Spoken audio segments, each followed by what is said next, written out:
Good morning, everyone, and welcome to our first ever PACER View. The PACER View is part of our initiative here at Piedmont Community College, as well as an initiative of our First Generation Planning Committee to celebrate and support every student's journey, especially those that are first in their families to pursue higher education.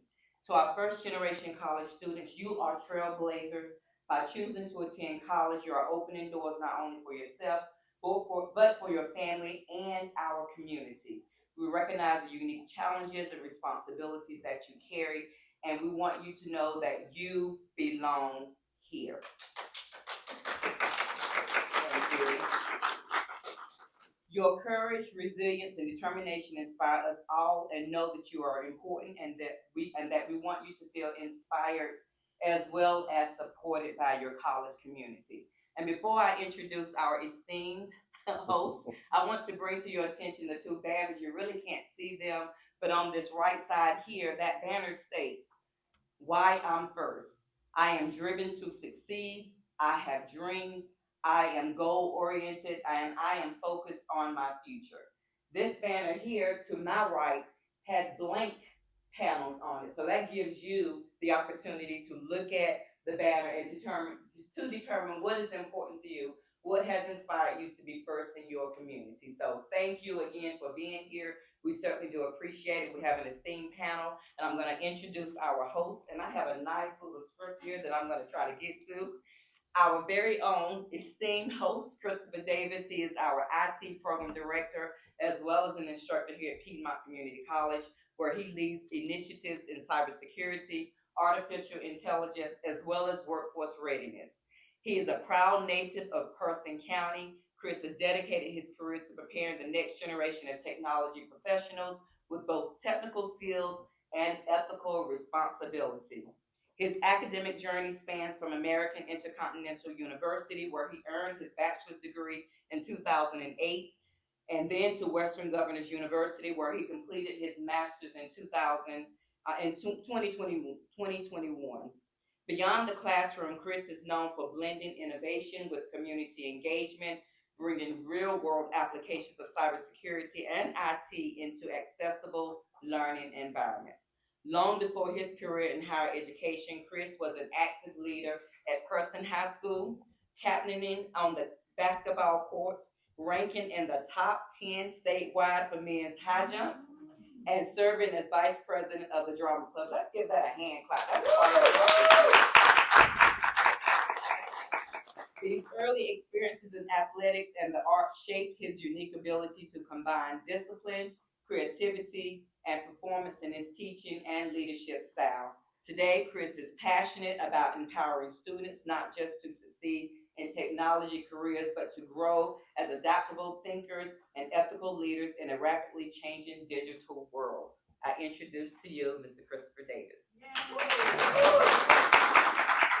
Thank you. Thank you, Ralston, for that amazing introduction. I feel the love. I appreciate it. So good morning, everyone. Welcome. Welcome to the PACER View. All right, so let's get started. Today, we want to celebrate and learn from the experience of our first generation students. So being first means you're the first in your family to go out and achieve that 4-year degree from a college or university. That means paving the way. Oftentimes, you don't have a roadmap. You have no idea where you're going, kind of fumbling around in the dark. But these guys have found a way to get through. Our panelists today represent resilience, determination, and leadership. And we hope that their stories will help shape the next generation of first generation students. So with that, let's meet our panel. All right. So good morning, everyone. How are y'all? All right. Nice to see you smiling faces this morning. So we're going to start with Miss Michaela Woods. How are you, Miss Michaela? I'm doing well. How are you? I am excellent. Michaela, can you give us a little bit about you and where you come from? So, I'm originally from Roxborough, so I've been here all my life. I do have a 3-year-old son, so setting an example for him has been something that's been a journey. But I am not my first generation student, so I speak for those that will be coming after y'all. Just having an example is really nice. You know, having someone to set the pave the way for, you know, the future generations to come after. Currently, right now, I'm finishing up my practical nursing diploma, so I'll be graduating in December. Yes, so that is coming up, so that's what I'm looking forward to right now. Awesome. Well, thank you and welcome. Welcome to the show. All right. And next we have Miss Sherelle Haskins. Miss Haskins, give us a little bit of background about you. Good morning. I'm originally from Virginia, born in Norfolk, raised in Virginia Beach. So I love being around the water. So I am currently at the end of my first year, coming on the end of my first year for my associate degree nursing program, in the nursing program. Coming on the first, it's been a task, but well worth the sacrifice. I'm excited. Graduation date December 2026, so halfway there. Halfway there. I am from really a healthcare family. My mom was in nursing for years as I was growing up, so that's where I kind of started at with her and seeing and working with her in it. So it's been a long, lifelong passion for me. Awesome. Well, welcome. Thank you. All right. And my man to my left here is a guy you know very, very well, Dr. Kevin Lee. How are you this morning, sir? Doing good, sir. All right. Not too bad. Now, I know most of you guys have already heard Dr. Lee's story, but there's a few in the room who have not. Care to share a little bit about yourself? I'll try to deviate a little bit from the past. Saints did a little better than I did. I'm a native North Carolinian, born and raised in Swansboro, North Carolina. It's a very small coastal town in southeast North Carolina. Grew up on one side of my family, made their money on the river, fishing, doing fishing nets, fixing them, repairing them, making them. Other side of my family were tobacco farmers, and so I grew up in tobacco farm, top sucker tobacco, that kind of thing. Didn't know what I wanted to do after high school, so I decided to join the military and let them tell me what I was going to do, and they did just that. After the military, I came back and I needed to find myself. All the folks that I went to high school with that either had already graduated from college, had families starting, had careers. I was back home with mom and dad, and I tried to figure out what I was going to do. Sat in my car for 10, 15 minutes trying to figure out in the parking lot of Coastal Carolina Community College what I was going to do. And I went in and finally got the courage to walk in there, and I didn't know they were going to ask me questions. And they're like, "So what do you want to major in?" I was something that includes air conditioning. And that was it. That was the start of my journey. So that's a little bit about my background, and it's a pleasure to be here. Absolutely. Welcome, Dr. Lee. Welcome. All right. Next, we have Maritza Gonzalez. Welcome this morning. All right. Can you tell us a little bit about yourself? Yeah, so I was born and raised here in Carson County. My parents moved here from Mexico and just started their family here. I am still a dual enrolled student at Carson High School and here at PCC. I am pursuing my Associates in Arts currently. By the time I graduate in May, I will graduate with my high school diploma and my associates. After that, I plan to transfer to a university to major in political science, and I plan to go to law school, become an attorney, specializing in immigration law with a specialty in criminal defense. That stems from my parents and seeing them and my whole family struggle with the immigration system. I plan to make a difference in our current immigration system because it needs a big reform. And I just plan to make a difference in any way I can and make an impact on my community, make my parents proud, because they're the reason I'm here today. They didn't sacrifice their whole lives to give me this opportunity. I just wouldn't be here, and I'm very grateful for that. Awesome. Thank you for that. And last, certainly not least, the man in the black hat, Mr. Thomas Rice. Welcome. Tell us a little bit about yourself, Thomas. Well, I'm 32 years old, and I just decided to start in PCC because I had been taking care of my wife for the past 10 years. She had kidney disease, so I would spend all my time taking her back and forth to doctor's appointments, trying to get her on the transplant list. You know, just doing. I had too much going on to go to school at the same time. And after she got her kidney, I decided I was gonna make a change. So since I already had all that experience with going to all her doctor's appointments, she had me keep up with her medicines and everything. I was like, well, I like doing this. I like helping people and making sure everything's straight. So I decided to go in for nursing. And I'm actually in my first year now. Awesome. That's amazing. That's an excellent segue. Glad you kind of set it up for us so we can kind of take a swing at it. So, we're asking the whole panel here, what motivated you to pursue higher education?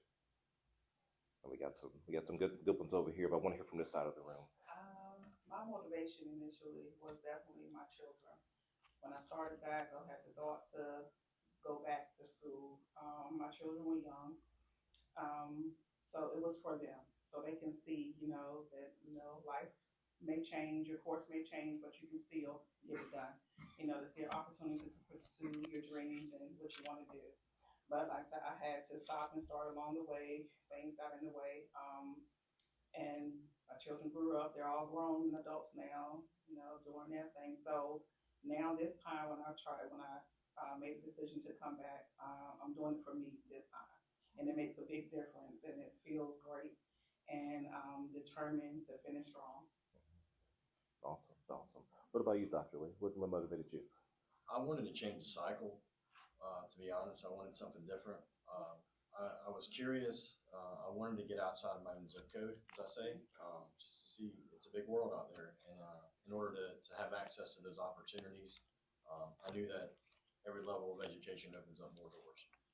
At the time I had started at Coastal Carolina Community College for a 2-year degree, I was driving a forklift at Mullen Faucets in New Bern. They made faucets. I was driving a forklift around. And I was like, this is fun and all, but it's a job. It's not a career. It's not really where I just wanted more. And I knew that if I ever wanted to have a family and do the things, life, I needed to kind of set that bar and set that tone. And I knew that just having access to education was one way of getting there and changing that. It's the great equalizer, as we always say. And education is just that. And I knew that I needed to attain that. And I needed to get my mind right and really get my priorities straight. Awesome. So, Michaela, you're coming from a different perspective. So, from your perspective, what was your motivation? I would say my motivation is my parents, my grandma, my mom's mom, just the lives that they built for themselves and for me. I just kind of want to be like them, having that for myself and now even more for my son. So, just having a generation after me is a big weight. So I just that motivation to say, hey, you gotta go to school, you gotta, get a good job, and just build that life that will travel on for generations to come. Absolutely. Awesome. So, with that, as we kind of move things along here, oftentimes there's obstacles in life. Things happen, job losses, things with family, all types of things. What are some of the biggest challenges you guys faced as first gen or second gen students as you've kind of been moving throughout this process? So I'm still pretty young in everything. So I haven't really had much. I only have had one job. I'm still managing school and stuff and extracurriculars. But currently, the biggest challenge is just having confidence in myself.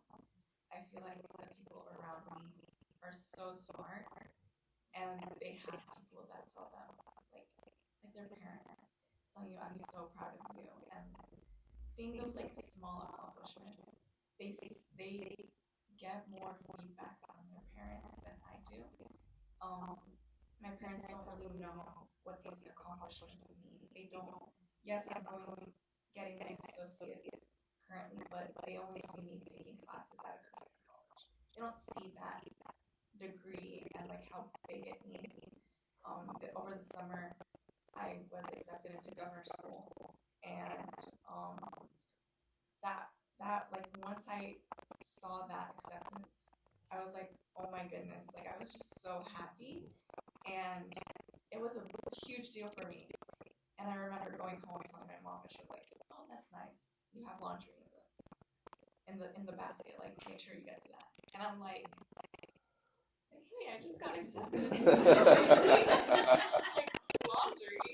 That is not what I was hearing." But I feel like I either way, I still feel it from them. I feel it in a different way. I feel it because they tell me about laundry, like. They know how easily I forget about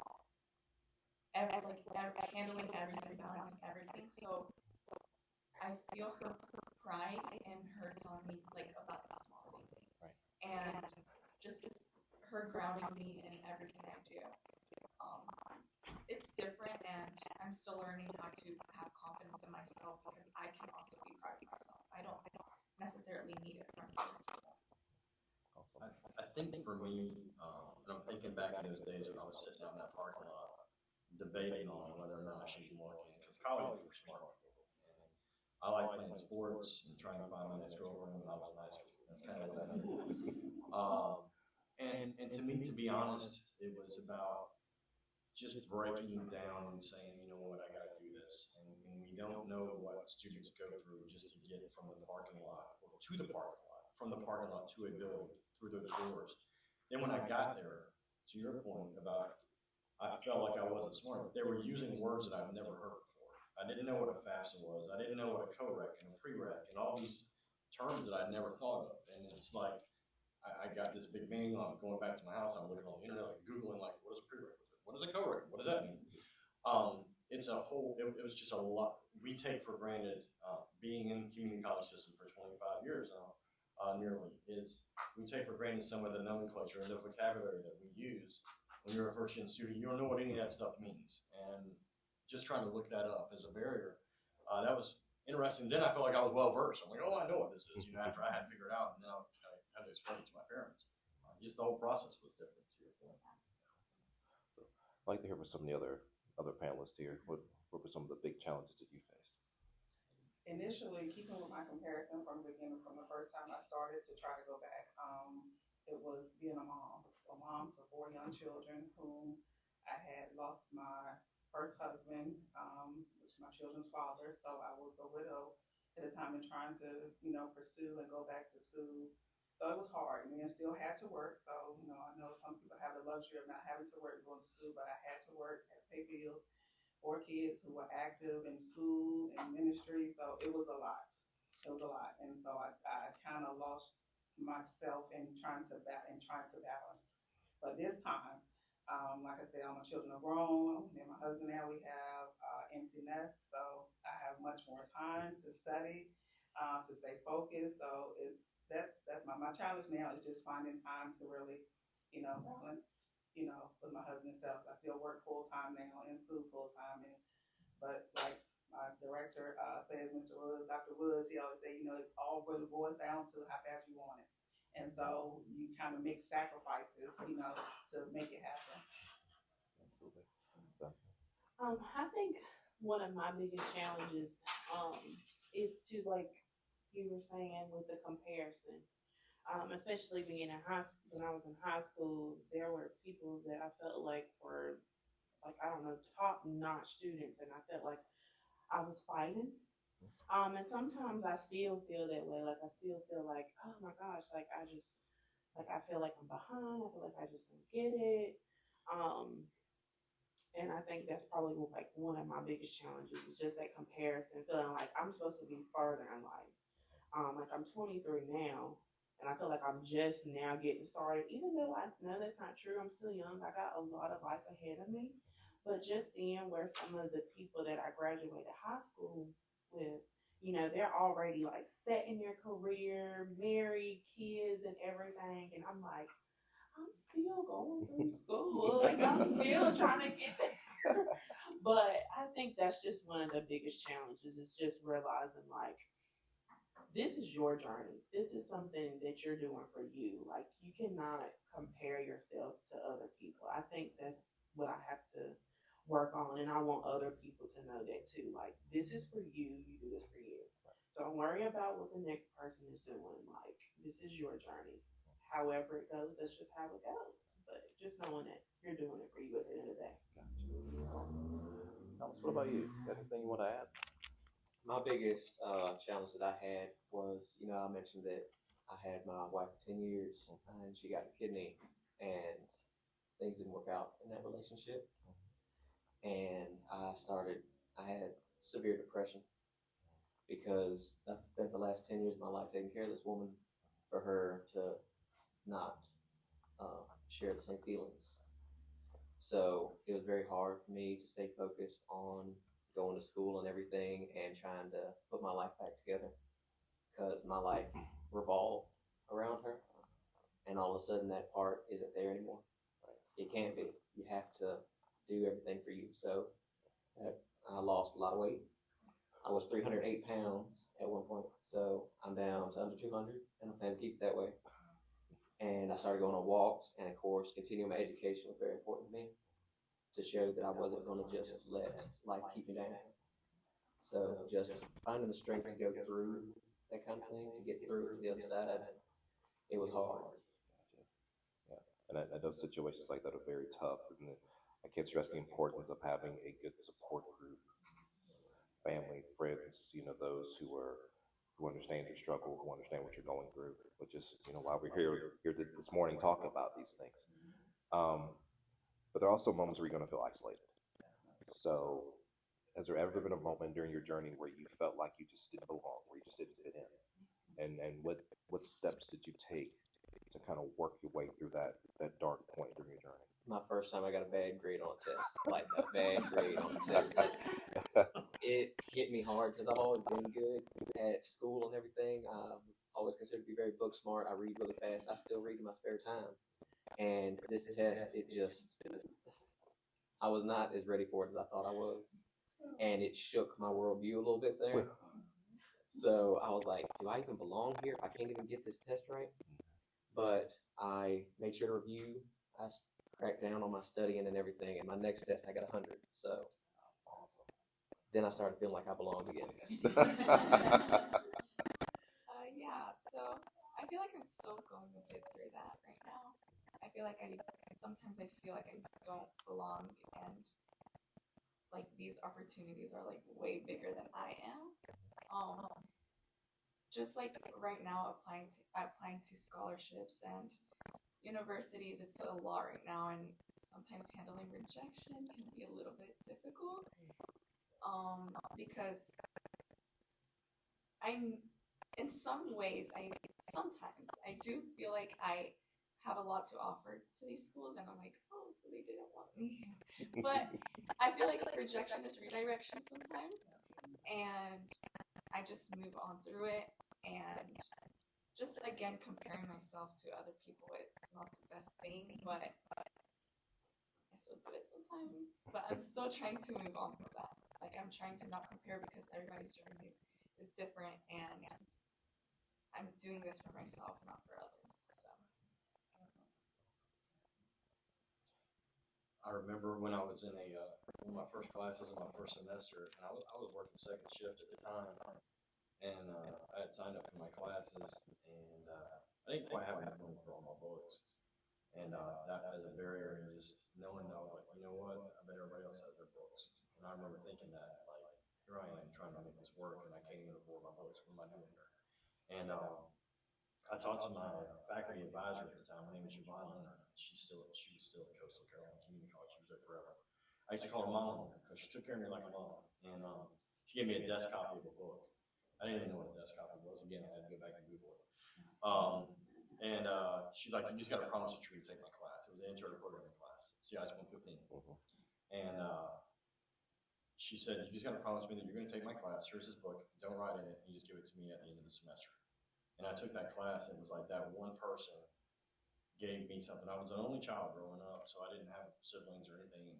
That one person just reached out with their hand and gave me an offering and I had to take advantage of it. That was the other half of it. Is that, okay, I've got an opportunity now. I can actually sit in this class. I got a book, and I took advantage of that. And you know, even if you don't have a lot of family to support you, mentorship is important as well. And finding that person that's a faculty member, a staff member, and to go to them.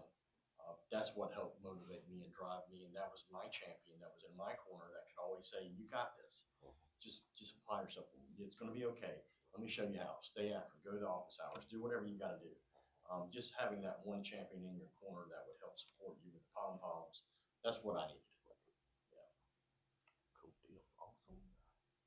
What about you, Sherelle? I think not so much a challenge, but I think I kind of felt out of place at certain points when I saw I looked around and saw my classmates. I'm like, oh, these are the same age my children or younger. Like, oh my gosh. So I kind of felt like, just having that quick thought, like, oh, did I really go on? Did I wait too long to come back? I feel old. I'm like, but it was quickly gone. Like I said, because this is a passion that I've wanted for a long time. So I kind of embrace my classmates and the younger, older, any age group. So like I said, I can learn from anyone, and it's been a pleasure. It's never too late to learn. Absolutely. Absolutely. I would say one of the times that I felt kind of isolated was my first rodeo with nursing school. I had went fresh out of high school, and I did well my first semester, but my second semester I didn't pass by a few points. So I think just coming from high school and I was like, making A's, and then I come here and I'm like, oh, this is a little different. Like something's going on. Like, am I smart enough for nursing? Like, do I need to figure out a different path? Like, and I just felt like maybe nursing isn't for me. But Dr. Woods, he kept on me, and just having him in my corner, for that inspiration and that push to try again. I really appreciated him doing that, because now I'm about to graduate. And so it's like, yes, you felt isolated at one moment, but now, you still belong there. So I take isolation as just a feeling, something temporary. But regardless, if you're at that spot in your life, wherever you are, whether it's now or then, regardless, you still belong. So, yeah. Awesome. That's amazing. So I know as we're going through this journey, and I can speak for personal experience, I had my grandmother in my corner. She was my rock. She was the one who always kept me on path. It's like, baby, you're going to finish. Baby, you're going to make it through. I know it's tough, but you're going to make it through. And I think everyone has at least that one person in your life. Would you talk about that person a little bit and just let them know how beneficial they were to your journey? I think for me, it's not just one person, but the main two people are first my husband. He's very supportive. He always, when I'm studying and reading, like he's trying to I'm learning terminology. He's trying to read them back to him, and then he wants me to explain everything to him. I'm learning. Then he'll try to repeat it back to me. Like, oh, this is that. When he goes to the doctor's phone, he's like, baby, look, can you interpret this? I'm like, look, now. He's very supportive, and the second person will be my daughter, my oldest daughter, who she graduated from ECU, her bachelor. She completed her master's at WGU, and she's just always been headstrong and go-getter and supportive. And she's like, Mom, you can do it. You need to stay focused. She's like my push and my reason. So I definitely appreciate that. There's definitely multiple people on my side too. My whole family was very big on me going into college, and they were very excited. They're always happy to hear, like, what did you do today? And my mom and my stepmom were both especially helpful in that, and especially with going through what I was going through. And I have a girlfriend, and she's very supportive of me as well. She's just like her husband, who wants to learn about what I'm learning. Even when I was learning about childbirth and had to watch the video, she's like, "Yeah, I'll watch it with you." Okay. So they really help me with my journey, and they keep me centered, and are always ready and tell me not to give up. And if I do have something bad happen, like a failing grade, they're right there saying, "That's all right, go get the next one." Yeah, so for me, it would have to be my sister. She's older than me by like 2 years. Currently, she's at UNCG pursuing a master's in accounting, and she's like my role model. Like she's like my second mom. Her birthday is actually today. Awesome. Yeah, so I think that just her seeing me work harder than how she worked, like she's proud of me and she tells me that. And also like her telling me her experiences and her just wanting me to be better than how she was going through high school and even like going through college now. She tells me like when she fails a test or like when she doesn't complete an assignment on time, she tells me those types of things so that I'm not too hard on myself. And she like shows me like, hey, like college is not supposed to be all perfect. Like we're all gonna have like some imperfections and balancing a job and just a social life and school can get pretty tough, and just seeing that through her because like I just love her so yeah, so just seeing that through her is very important for me. And yeah. I think with me, it started early on with my parents, my mom and dad. They were imparting wisdom on me. I didn't even know what they were talking about at the time. My mom was always like, education that'll open doors for you. And she just would always say that. And it's something that she would always say, it's something nobody can ever take away from you. And there's no expiration date. It was that kind of thing. And I didn't really understand what all that meant at the time. I understood to open new doors because, where I was at and how I wanted to climb up and do different things. And then my dad said something that resonates. It's always resonated with me, and I've actually passed it down to my kids as well. He said something at the time I didn't really even understand what he meant. He said, "What you need to do," he said, "the reason why you go to college is," he's like, "you get a job where they pay you for what you know, not what you do." And I was like, "That's kind of deep, Pops." I didn't realize it at the time, and I was like, "Okay, so they're actually paying you for the knowledge that you got in case you need to impart that on the job." Okay, I get it. Which that was next level. And then as I progressed through different academic areas and different degrees, my wife, she played a big part in that in my doctorate program. I hadn't made a B since my junior year of high school. Straight A's is just the way I roll. And that's just me. I'm just ultra competitive like that. And my first inferential stats class, I made a 42 on it. And I told my wife, I was like, "This is over. I'm done. I'm not doing the doctorate thing. I don't even know why I tried." And she went back to me. She's like, "This is what you've got to have. This is the ticket that you've got to have if you want to make more of an impact in the community college system." Because at the time I had like 20 years in, and I had wanted to kind of go up. And she said, "You have such a wonderful story, and you believe community college, and the students will love you and they'll resonate. Everything that you do is about your entire life has been dedicated to that. You got to get through this." And I reached out to the faculty member. I was like, "This is not me. What am I not getting here?" And we worked through it, and still got an A out of the class. So turned it around. But talk about a shock. Yeah. I've been rolling through it, and all of a sudden I was like, "Whoa, I can't even put two numbers together." So that was an eye opener. Yeah, that's my support mechanism. My wife was right there to push me and to tell me, "You got this. Let's just readjust, recalibrate, and get a better plan of attack and see what you got to do here." And it meant studying 3 hours for a test and doing those things. It's hard work. If it was easy, everybody'd do it. That's it. Absolutely. Yeah. So I would say my parents. They definitely pushed me. My dad is a lot harder on me than my mom.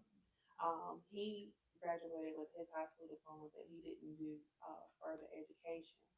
So I think that is kind of like his motivation, like wanting to see me, do a lot more than he did, because he had been working since he was young.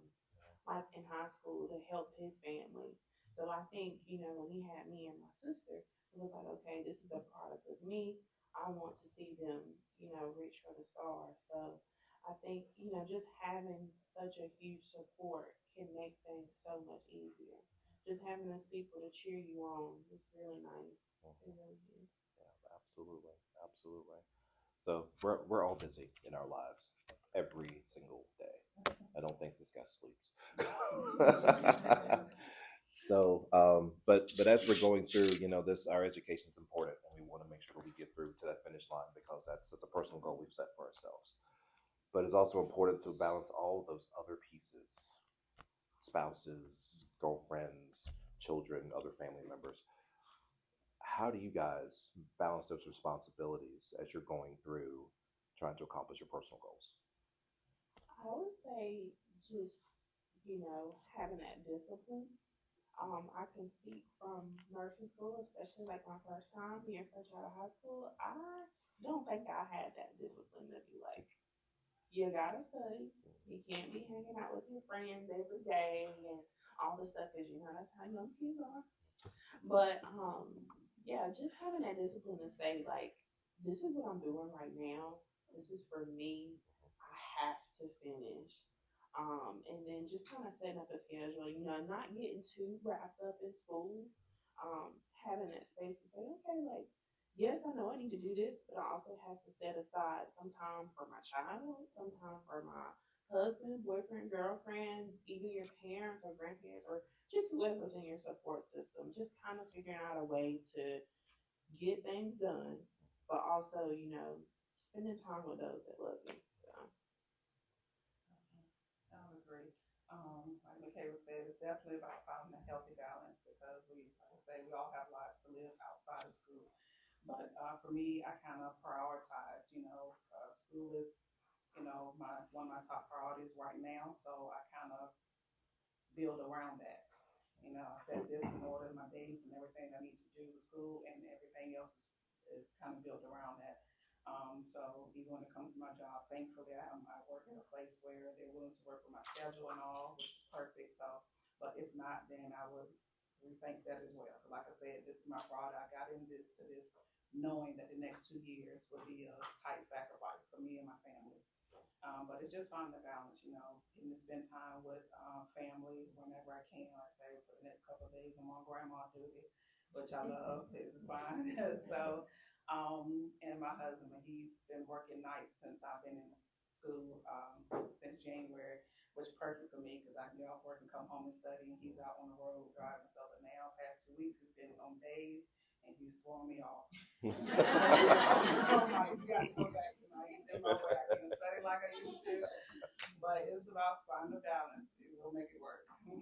Awesome, awesome. You mentioned grandbaby. Yes. Grandbaby here with us today? Yes, she's in the audience. All right, cool deal.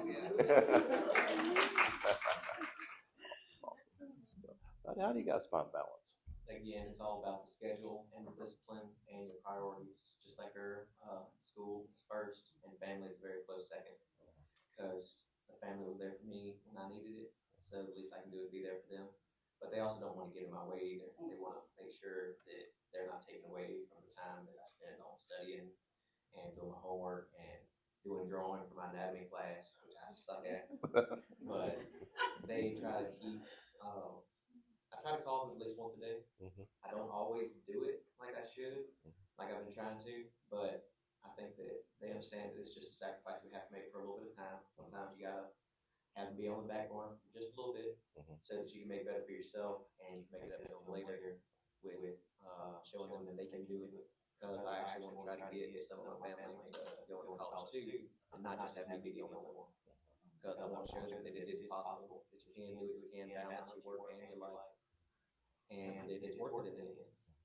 Absolutely. Absolutely. Yeah, so for me, I am a hostess at a Mexican restaurant, and my sophomore year in high school, I was working every day, like Mondays through Sunday. And I mean, it was high school, it was a lot, but now I think like being able to say I can't do that again. Being able to just make time for school specific, because there's a lot more work in community college. So just being able to say that, hey, this from this time to this time, I have to do these assignments and no distractions, so that later that day, for like an hour or two, I can go hang out with my friends. But it's like, if I don't get my assignments done, I'm not going with my friends, because like it's my priority, and I can't like have, for me it's like a like guilt. If I go out with my friends, like, and I know in the back of my mind, like, hey, I have an assignment due today at 11:59. What am I doing right now? I can't, like, I just have to have it done already.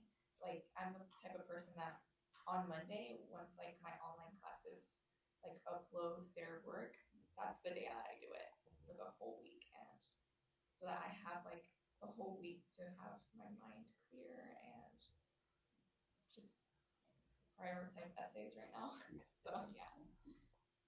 It's priorities, to repeat what everybody said. But I, to take it a little further is anything that's important enough, you make time for it. And when you think about that when you're thinking about your priorities, if your education is important enough, that's what you need to make your time for. Anything in life in general, you make time for things that are super important for you. You have to. I'm in a position now where it's 24/7, 365. I'm always on, and there's also that part, and I'm glad you said this, is that we've also, you got to turn that off sometimes. You got to do that for your mental health. You got to check in with your families. You need that declutter time where you're not thinking about the next chapter of your A&P class, or you're not thinking about what's coming on the next test. But you also just have to give your grandbabies a hug and get away. My granddaughter has a birthday this Sunday, and I can't wait to go see her. And that's what the way you spend that downtime and recharge your batteries and fill your cup back up. You got to do it. Absolutely. Yeah, we have to have that time. Family's important. Our mental health is important. So we have to make sure we're taking care of ourselves along the way. Absolutely. So shifting gears a little bit here to talk about some of the campus resources that we use along the way. What are some of the resources you guys used along your journey, and what strategies do you feel would be helpful to other students who are following the same path? Definitely FAFSA. I wouldn't be able to go on if it wasn't for FAFSA and Edna Brown in student development. She's a godsend. All right, she helped me with signing up for everything and making sure that I knew what resources I had available. And she always made sure that I had all my stuff in on time. Like, hey, FAFSA just opened. Did you do it? So I did make sure to do it always first. And that's just really the most important thing, because I couldn't pay any other way. And I always heard about the student loans where people were paying it off 10, 20 years after. And I didn't want to go down that route. Yeah, so currently with the dual enrollment program, college is free for me right now. So I feel like that's just a huge opportunity that I feel like every student at the high schools should be taking advantage of, because it's free, like, and you don't have to go to school all day every day. So I think that is just like a huge opportunity that opens so many doors for people who are determined and disciplined enough to be able to do it. And there's so many supportive people helping you along the way. I know my counselor, the dual enrollment counselor, Miss Van Allen now. She is just very she's been my teacher since 6th grade. She was my English teacher, and like her always supporting me through every step and actually getting to know me is like a huge, she plays a huge role in my life. Also just like professors like helping you and giving you confidence. Dr. Fry gives me a lot of confidence in my writing, and I'm just super grateful for that and all of those supportive people. Yeah, this is the time I sales pitch the entire college. We have so many wonderful faculty and staff at our campus. They are there for you. everyone at this college is here to see you go across that stage in May. That's what we're here for. That's what they get paid to do. They're paid professionals. Use those resources. Go see, someone when you need advising about class schedule, if you need financial aid assistance, whatever you may need. But also don't hesitate to just talk to someone if it's a faculty member after class, Dr. Fry, whoever it is, Dr. Woods, all the great faculty, the great staff that we have here. As a student, the one thing that I did right when I was just trying to figure it out my first semester was I went to faculty, I visited the office hours, I would go to a guidance counselor, I would talk to them. I learned about financial aid through the financial aid office. Just understand that all these wraparound services that we offer, everything that we do is all for the students, and that's something that they need to take advantage of. That's something that I just luckily lucked into, and I was like, they'll talk to me. These people will talk to me. They'll help me. They'll guide me. They are here for me. What do you know? Take advantage of those resources because that's what everybody on this campus is here to see our students succeed. I guess just to kind of bounce off of Dr. Lee, with our resources here, we have our financial aid office, we have TRIO, we have the tutoring services down in the Learning Commons, which I feel like I've utilized a lot, and that has tremendously helped me on my nursing journey. Y'all might hear me talk about Cortland and Jacob. They were like my saving grace during my first few semesters of nursing school. So just, and even talking to your faculty members, like your teachers, even just knowing who your college advisor is can be a big help because they can help you guide, your class schedule or give you advice on, when to take or what not to take. And, even if you went on the PCC website, like just looking at what the school has to offer for you, because, you don't know unless you ask, and you don't know unless you, go look. So just having the support here and people that are willing to talk to you and guide you and point you in the right direction is a huge help. And I definitely appreciate that about the school. Definitely. I'm in the evening weekend cohort of nursing in Caswell County, so my class is like from 5:30 to 8:30 during the weekend. It's like during dinner time, so the snacks and the canteen and the food definitely comes in handy. I love that because it's a big help. But also, like Taylor said, the tutoring session that's set up for us. I utilize Savannah and Olivia a lot for the nursing cohort that's ahead of me. They are so helpful. Our instructors really like a open door policy. We can contact them anytime, as well as Dr. Wood. So it's a big family. It's just anything that we need, any obstacle that we may face, and we come to them, like you said, like Dr. Wood say, you don't know if you don't talk to us, you don't tell us. It's always, they're willing to work through whatever we have going on. And I definitely appreciate that. Like I said, the resources, and even down to the small things, the building products and every bathroom, definitely come in handy. It's just awesome. It means like everything is thought of, and I appreciate the small things. Absolutely, small things matter. Small things make a huge impact. Absolutely. So I want to ask you guys to take a journey with me back in time, back to where you're. Some it may be freshman year, to some it may be senior year of high school. If you could give advice to your former self based on your experiences up to this point, what would it be? Buckle down more. Because when I was first in high school, I was a dual enrolled student for a while. And I just took a bunch of classes just because people told me to. And not realizing that I could be setting the foundation for my future then.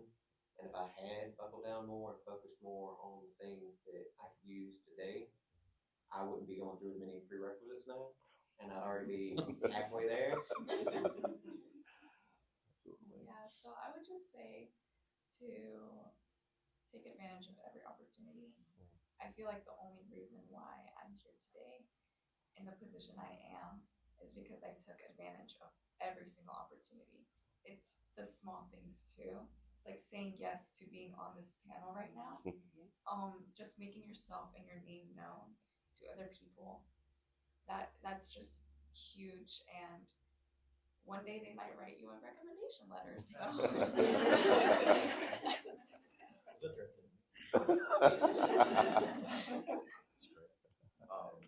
I think I probably would have done some things sooner instead of procrastinating or thinking that it wasn't for me. And then to your point about taking advantage of the situation, I would have taken advantage. There were not as many opportunities when I started my 2-year degree in my journey with financial aid, and that is something that now, and I have kids now that are in school, and I have a granddaughter coming up, and the opportunities that are take advantage of the financial aid that is available now. It is in a world where education is so expensive and it's the have and have not sometimes. Financial aid is at an all-time high as far as what we can offer our students, especially the benefit that you get at a 2-year college and the price point that we have, and the barriers to entry are so low. To take advantage of that. And then I would say that, if something's uncomfortable, it's okay. Sometimes being uncomfortable just means that you're growing. And that's all right. It's okay to be uncomfortable. It's okay to be out of your element, if you will. Looking up at others as that they appear to be smarter than you. Guess what? You're a lot smarter than you probably give yourself credit for. And growing into that, that would give you. It would just give you a little bit of self-confidence. This coming from a person that was in speech therapy until I was 17 years old. I couldn't say certain words.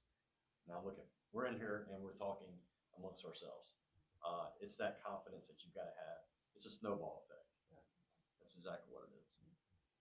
Definitely, I agree. I would definitely say to my younger self, just to keep going. Like I say, life is going to happen regardless. We're going to face trials, tribulations, and ups and downs, but pursue what you really want. If it's a passion that you have, just stick with it and keep going. Find ways around it. I would say to my younger self, like, don't get so wrapped up in rejection. Because, like what you were saying, it's just that redirection. So, I kind of beat myself up about, my first, like, I would say almost like a failure when I first started nursing. And then, seeing where I'm at now, it's definitely like, you got my wheels turning, like, okay, like, you didn't do as bad as you thought. Like, it was just, taking a different path. So, yeah. All right, so we're coming up on the end here, guys. So I got one big one for everyone. So if you guys are ready. All right. So as first gen or second gen students, you want to leave a lasting legacy and an impact for other first gen students who are following behind you. What do you hope to be your legacy or your legend? If we make it a little larger, your legend that you leave behind for other students who are following your path. Well, I'm actually on the SGA for PCC as a Caswell at-large member, and my job is to be the voice for the Caswell campus, since it is the smaller campus. And we recently went to the N4C SGA, and I had a motion passed to where it would limit the amount of people who come from a single college to be on the board, to promote it to be more inclusive of everybody. So that's just the kind of foundation I want to leave behind. I want to leave behind enough of a garden for people not just to grow, but for them to thrive. I want to make sure that the next people know that there are resources available, and if you think you can't do it, that you can. And that we have the people that are willing to help you do it every step of the way.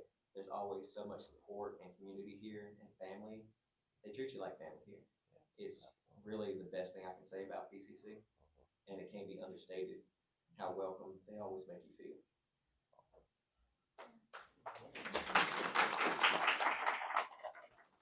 So for me, I feel like in a lot of these opportunities that I put myself in, or like these positions I put myself in, I don't really see a lot of people that look like me. I don't really see a lot of Hispanic people just getting these opportunities. So for me, I would like to give other students and other students the opportunity to see somebody who looks like them and see that it is possible to be first generation, and make your parents proud. It's possible, and just make a difference at large in our community and the country, hopefully. So, like, just representing my community and voicing their opinions through me and my actions, that's my end goal.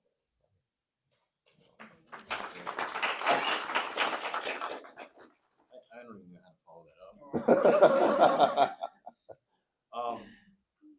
So for me, I think about this is my end game. So what do I want to leave? And I want to leave, when you think about your hometown college. So we jokingly say that, and we have that on our slogans, the back of t-shirts and everywhere else. What does that represent? What does that mean? It's about opportunity. It is about a family culture. That is something that I want to instill in all the employees that work here. We all get along, we have a great time, and we do that all in service to our students, because that's what it's all about. Because the return of that for our community is it's paramount. That's what we do. That's the regents we produce in our little industry of higher ed, if you want to call it that. Is successful graduates, skilled workforce, folks that want to transfer and go on to their biggest dreams and goals. Creating a culture, a positive culture, an inclusive culture, a culture that sees everyone, that hears everyone, and listens and takes action on those things. And knowing that if you stumble through our front doors, scared to death of what you're going to do and where you're going to go and where this can take you, we're right there to catch you, and we're going to take you as far as you want to go.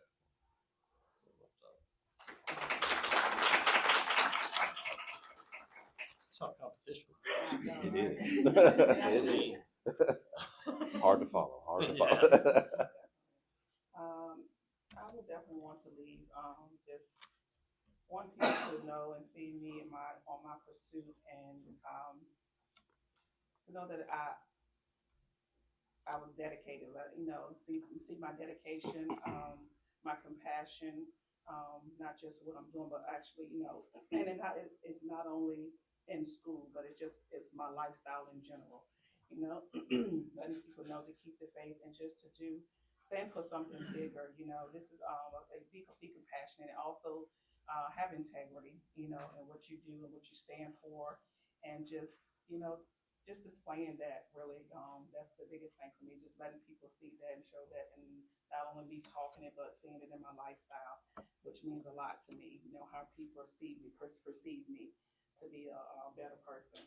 So that's what I would like to leave.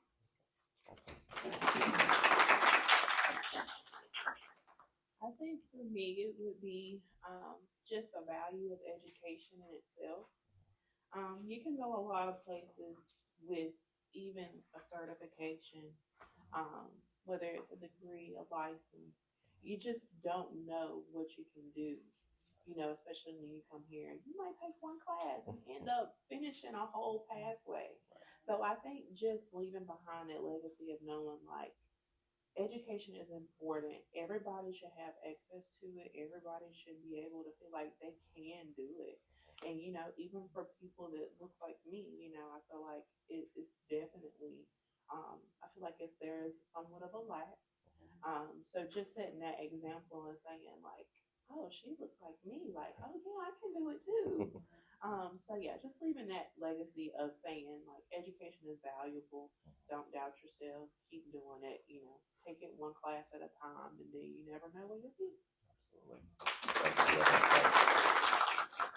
Absolutely.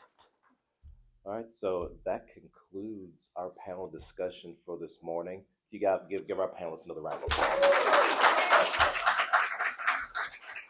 So, I want to thank you guys for your honesty, your vulnerability, your words of wisdom. I mean, this is a very important conversation we're having this morning, and hopefully this conversation continues moving forward, because celebrating first gen isn't just about today, it's about every day, because there's always a group of first gen students coming through. If I want to leave you guys with a few words of wisdom before I say my thank you. Just remember that being first is about being a trailblazer. The path is not always clear. It's not always going to be easy. There are going to be turns and bumps and rocks and obstacles in the way. Just keep pressing forward. You're going to get there. As a community, continue to uplift each other, encourage, and support one another. We're all we got, guys. So you got to be there for each other. I'd like to thank the First Gen Committee. I know there's plenty of people in here, got lots of love for you guys. Thank you guys for putting this together. It's been my honor to sit here and host this panel. And thank you guys for showing up in the room, and those who are online. We love you guys as well. So thank you again. And with that, I'll pass it off to Ms. Roxanne.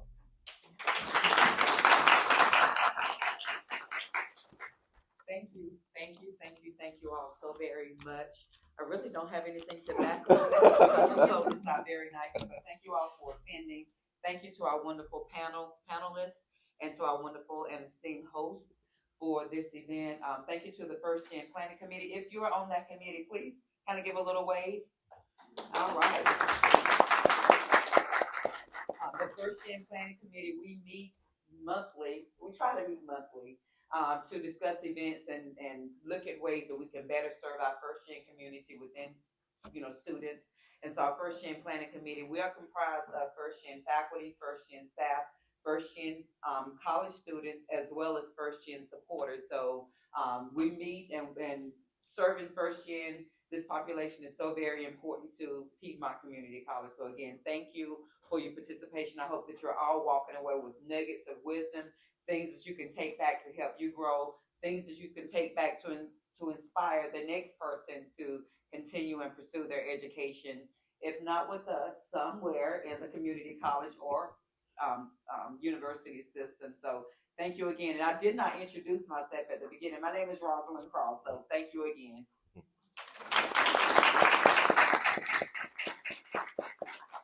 We do have snacks for those of you that are wanting to pick up